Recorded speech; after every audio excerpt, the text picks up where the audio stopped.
When picturing the fantasy genre, what are some of the names you think of? J.K. Rowling? C.S. Lewis? One of the most respected names in the literary world has to be J.R.R. Tolkien, who brought a newfound respect to fantasy with The Hobbit and The Lord of the Rings. Like legions of readers and moviegoers, I have loved these stories and this world for years. As such, in anticipation for the upcoming final entry in the saga, I've decided to look back at the Lord of the Rings and the Hobbit movies. What better place to start than with one of the earliest ones, the animated TV special that Rankin Bass made in 1977.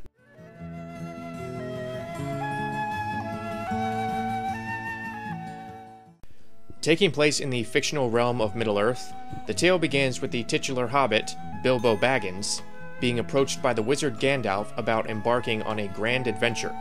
Accompanying him is a group of 13 dwarves journeying to the Lonely Mountain, their ancient home that was attacked and taken over by the dragon Smaug. The company requires a burglar, which is why Gandalf suggested Bilbo. Hobbits, due to their small size, are light on their feet and would theoretically be able to sneak in unseen. Although initially reluctant to leave his worry-free lifestyle, Bilbo soon grows fascinated by the idea of an adventure and joins the dwarves on their quest. After listening to that story, can you honestly tell me that it doesn't sound enjoyable? The plot itself follows the book pretty well, with only slight deviations and the occasional omission. Unfortunately, you can probably guess where that might become a problem when coupled with the short runtime. Many of the scenes are so brief that we aren't given enough time to fully digest what's going on before the scene moves on. They feel fairly self-contained, with the transitions occurring through the songs instead of the narrative. However, the songs themselves are amusingly upbeat and are largely composed of lyrics from the book, such as "That's What Bilbo Baggins Hates" being played during the dinner scene, and "Misty Mountains Cold" popping up whenever the conversations shift to the topic of the Lonely Mountain. In conjunction, it's not like the film goes at a breakneck pace.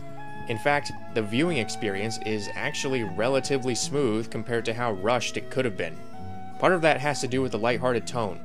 Watching this movie, you can tell that it was meant to be a harmless, feel-good tale that doesn't contain much in the way of questionable content. The whole atmosphere has a certain cheesy charm that is surprisingly appealing. This extends to the voice acting. Although the direction sometimes makes it sound as if the actors are giving speeches instead of talking to other characters, the performances are likable enough and suit the personalities. However, despite the predominantly British nature of Tolkien's original work, the cast here is largely made up of American actors. Orson Bean makes for a likably polite and firm everyman as Bilbo. John Huston is slyly mysterious and emphatically resolute as Gandalf. Are you ready for this? Captain Hook himself, Hans Conried, sounds natural in his gruff authority as dwarf leader Thorin Oakenshield. Brother Theodore is inhumanly creepy as the zombie-like Gollum, and Have-Gun Will Travel star Richard Boone is appropriately sharp and menacing as Smaug.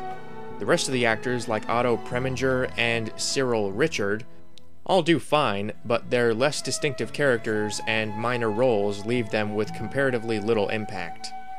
The animation style, which you might recognize, is also a mixed bag. The way the characters stiffly move is strikingly similar to Rankin Bass's holiday specials like Rudolph the Red-Nosed Reindeer. Other times, when dealing with something like fire, which is constantly moving, the animation is surprisingly fluid. On the upside, this lack of consistency is offset by the sheer amount of detail put into several objects and designs. Just look at these textures. They really draw you into the world, don't they? In conclusion, Rankin Bass's 1977 adaptation of The Hobbit suffers from pacing issues stemming from its short runtime and has occasionally inconsistent animation. But the voice acting is pleasingly accomplished, the musical numbers fit the mood and are fairly charming, and the whole movie has a lighthearted atmosphere that suits the source material.